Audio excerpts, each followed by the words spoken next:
বীরভূম জেলার মাটি বামেদের ঘাঁটি কথাতেই বলে 2024 লোকসভা ভোটের আগেই শাসক দল কি ভয় পাচ্ছে? পরিকল্পনা ছক। গতকালকে দীপশিতাধরের উপর যেভাবে আক্রমণ করতে আসে কিন্তু পাল্টা প্রতিরোধ করে বামপন্থীরা। কথাতেই বলে এক কূলে নদী দুই কূলে বাঁধ। শাসক দলের এখন সর্বনাশ। শাসক দল কে আবার বলছে বিজেপি সেজে, কে আবার বলছে তৃণমূল সেজে, কিন্তু আসল রহস্যটা ফাঁস। পুলিশের হাতে গ্রেপ্তার হয়েছেন বাম যুবনেত্রী ওপেন চ্যালেঞ্জ সভা মঞ্চ থেকে।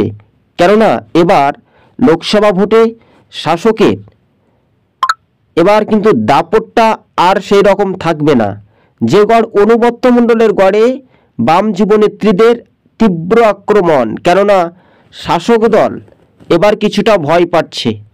বামেদের এই তরুণ তুর্কি এসএফআই রাজ্য নেত্রী সভাপতিরা যখন কার্যত দোরগোড়ায় জেলায় জেলায় সংগঠন মজবুত করছেন, তখন এই বাম যুবনেত্রীর ওপর কেন সভা মঞ্চ চলাকালীন কার এত সাহস হলো?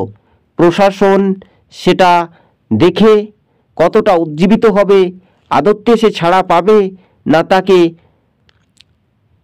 পয়সার বিনিময়ে সেটা প্রকাশ্যে ছেড়ে দেওয়া হবে? এটা এখন ঘুরপাক খাচ্ছে সোশ্যাল মিডিয়াতে।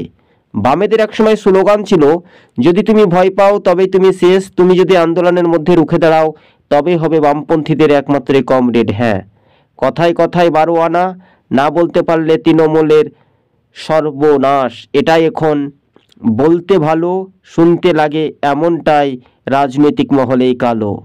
8 থেকে 80 প্রত্যেকেই দীপশিতাধরের যে প্রশংসায় এখন বামেদের একসময় স্লোগান ছিল, যদি তুমি ভয় পাও তবে তুমি শেষ, তুমি যদি আন্দোলনের মধ্যে রুখে দাঁড়াও। হ্যাঁ, রুখে দাঁড়িয়েছিল গতকাল বীরভূমের সভা থেকে দীপশিতাধর সহ বামেদের এই তরুণ তুর্কিরা রুখে দিয়েছে। শাসক দল কি ভয় পাচ্ছে?